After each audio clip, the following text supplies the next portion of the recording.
पिछली कक्षाओं में हम राजनीतिक भूगोल की प्रकृति के बारे में पढ़ रहे थे।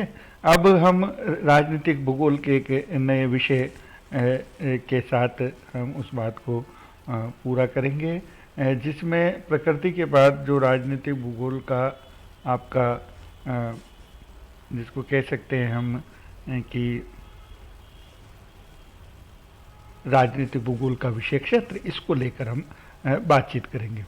तो अब तक हमने राजनीतिक भूगोल की प्रकृति पढ़ी, उसमें क्या क्या चीज़ें हैं, उसकी प्रकृति कैसी है, जिसके कारण से उसको दुनिया भर में एक इस्टेब्लिश साइंस के रूप में या विज्ञान के रूप में या विषय के रूप में मान्यता मिली। लेकिन उसको में आखिर पढ़ना क्या है, तो उस जिसको हम स्कोप कहते हैं, प्रकृति कहते हैं, तो वो एक विषय नया हमारे साथ जुड़ता है। हम उस विषय को अब यहाँ पर विशद चर्चा में आपके सामने अपने वीडियो के माध्यम से करूँगा।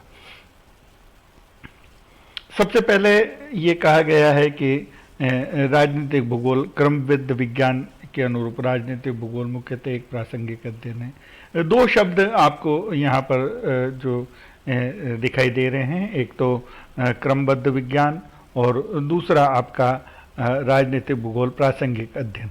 तो आप हम जब इस विषय को ध्यान से देखेंगे तो आप लोगों के ध्यान में आएगा कि क्रमबद्ध जो विषय है, ये किसी भी विषय को वैज्ञानिकता प्रदान करने की दृष्टि से बहुत महत्वपूर्ण है।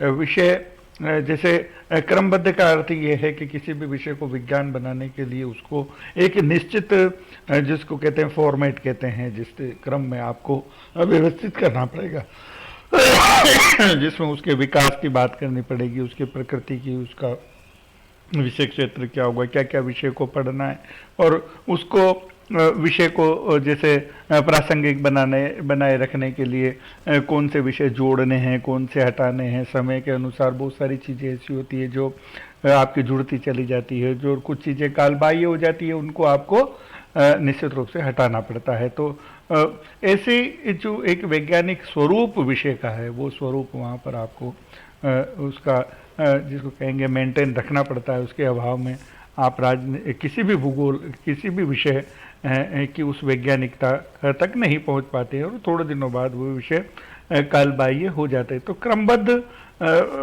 आपका ये जो विषय है वो होना चाहिए और प्रासंगिक होना चाहिए, तभी जाकर वो विषय लंबे समय तक व्यवस्थित रूप से चल सकता है, अन्यथा वो नहीं चल सकता।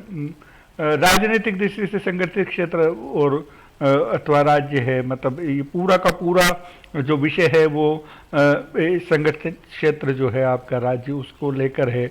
और राजनीतिक घटनाओं का जो स्वरूप है दुनिया भर में, वो किस तरह से घटती है, क्या होता है, राज्य का विकास कैसे हुआ, राज्य कैसे बन रहे हैं, कैसे खत्म हो रहे हैं, उनका दैनिक व्यवहार कैसा है, और जितनी गतिविधियां हैं, और राज्य के विकास और अवरुद्धता से संबंधित जितने विषय हैं वो सब एक क्रमबद्ध विज्ञान के रूप में कैसे पढ़ाए जाएं। कई बार होता है कि एक जैसी घटना होती है, लेकिन एक घटना का एक देश में प्रभाव दूसरा होता है, दूसरे देश में प्रभाव दूसरा, दूसरे राज्य में प्रभाव दूसरा होता है। तो ये एक और दूसरा है कि राज्य का जो विकास है वो एक थॉट प्रोसेस है, मतलब एक विचार का प्रवाह है। अब कई बार ये होता है कि जैसे भारत की कई उदाहरण देकर हम लोग कहें तो कि जैसे भारत का जब भारत अपने विकास की चरम पर था, तब यूरोप के कुछ राष्ट्रों की उस पर नज़र पड़ी, उन्होंने अपनी सामुद्रिक ताकत के माध्यम से, नाविक ताकत के माध्यम से भारत पर कब्जा किया। या ये जितने भी मुस्लिम आक्रांता थे मध्य एशिया के, वो सारे के सारे यहाँ आए, उन्होंने उस क्षेत्र भारत के इस सरसब्ज इलाकों को लूटा, मोहम्मद गोरी, मोहम्मद गजनवी के बारे में तो कहा जाता है कि 17 बार वो लूट कर ले गए, यहाँ आया, हमला किया और कई वर्षों तक और 600-700 साल तक भारत गुलाम रहा। तो ये विकास, जैसे जो विकास की पराकाष्ठा थे, उसका पतन का दौर भी इस संस्कृति ने देखा। लेकिन अपने आज़ादी के आंदोलन में फिर वो एक भावना लोगों में जागी कि इनके विरुद्ध हमको बोलना चाहिए। तो राज्य का विकास कैसे होता है, अब आप इसको इस घटना से समझ सकते हैं। तो कि एक जो राष्ट्र था वो अपनी कमजोरी के कारण गुलाम हुआ, तो फिर वापस अपनी ताकत को उन्होंने बढ़ाया, देश के सब लोगों को एकजुट किया। राष्ट्र ये है एक है, हमारा आराध्य है, जिसको मान कर, केंद्र मान कर लोगों ने अपनी बात को वापस से कैसे लोगों के बीच में ले गए। स्वतंत्रता आंदोलन के लिए कितने लोगों का खून बहा है। तो ये जो स्वरूप है दुनिया भर में कमोवेश राष्ट्र के साथ ऐसा चलता रहता है। आज वो राष्ट्र आपको जिस शक्ल में दिखाई दे रहा है, कल को वो ना हो, और कल या उससे भी ज़्यादा विकसित हो जाए, अपने संसाधनों का उपयोग कर अपने लोगों की नैतिक ताकत के कारण से, अपने राष्ट्रभक्ति के कारण से।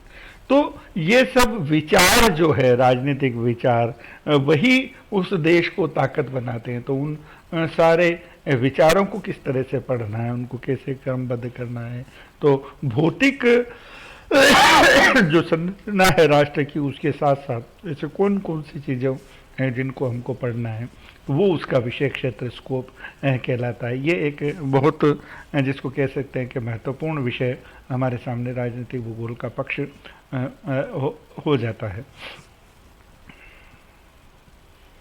अब इस बारे में जैसे अपन ये कहते हैं कि राजनीतिक भूगोल के अध्ययन में राजनीतिक लक्षणों, राजनीतिक विचारों, व्यवहार को समाविष्ट किया जाता है। जैसा मैं आपको पहले बता रहा था कि उन लोगों के राजनीतिक लक्षण कैसे हैं, एटीट्यूड कैसा है, उनका विचार कैसा है, वो किस तरह से अपने राजनीतिक विचारों की पूर्ति के लिए व्यवहार कर रहे हैं। ये बहुत महत्वपूर्ण विषय है, क्योंकि यही विषय किसी भी राष्ट्र के विकास में बहुत महत्वपूर्ण योगदान देता है। आप लोगों ने, मैंने जैसा अभी पिछले वीडियो में आपको लोग बताया कि जैसे जापान जैसा राष्ट्र है, जिस पर जब हमला किया गया तो उन्होंने उसको मानसिक रूप से इस तरह से, जापान के लोगों ने अपने आप को तैयार किया कि एक दिन हमको इस चीज़ का जवाब देना है सेकंड वर्ल्ड वॉर के बाद। और आज ये देखिए कि वो दुनिया की सबसे बड़ी ताकत के रूप में, हथियार के बिना भी दुनिया में कैसे ताकत बना जा सकता है, अपने न्यूनतम संसाधनों का उपयोग करते हुए भी कैसे दुनिया की आर्थिक ताकत जापान बना है, इसका उदाहरण आप लोग देख रहे हैं। तो ये एक महत्वपूर्ण विषय हैं कि कैसे विचार, कैसे लक्षण और उसके अनुरूप क्या व्यवहार होना चाहिए आपका।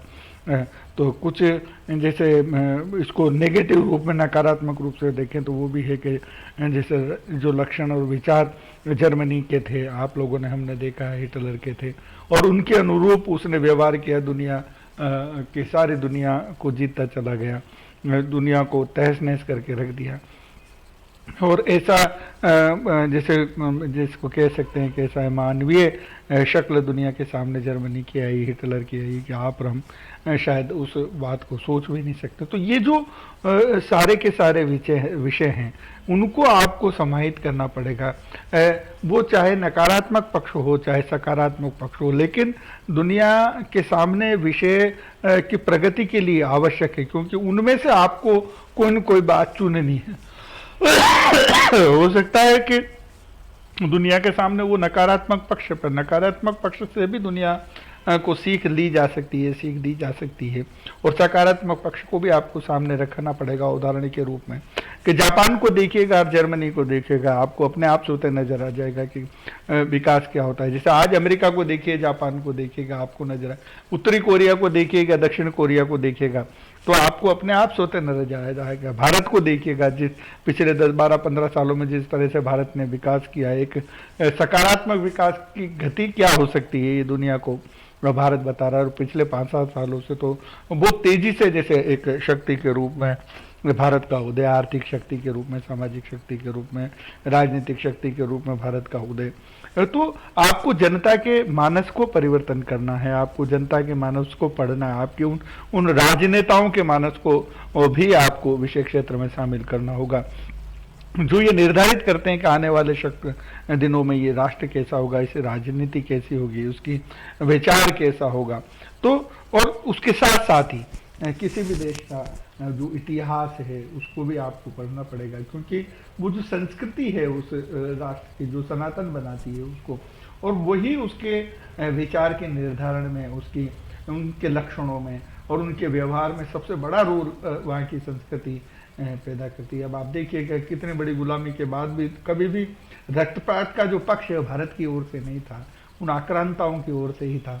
लेकिन हमने, भारत के लोगों ने उन सब को सहन करते हुए भी अपने राष्ट्र को किस तरह से चरम पर पहुंचाने की बात की। अपनी आज़ादी से लेकर आज विकास की जो हम बात करते हैं, वो एक सकारात्मक विकास की बात करते हैं, सस्टेनेबल डेवलपमेंट की बात करते हैं, सबको साथ लेकर चलने वाले विकास की हम लोग बात करते हैं। तो ये एक बहुत महत्वपूर्ण, जिसको कह सकते हैं, पक्ष भारत का दुनिया के सामने में आया है और हमने उसको उस तरह से रखा है। तो आप इस बात को मान सकते हैं कि जैसे मानव निर्मित भूदशावली, जिसमें आर्थिक मामले हो सकते हैं, सामाजिक मामले हो सकते हैं, राजनीतिक मामले हो सकते हैं, उन सबको भी उसमें सम्मिलित करना है।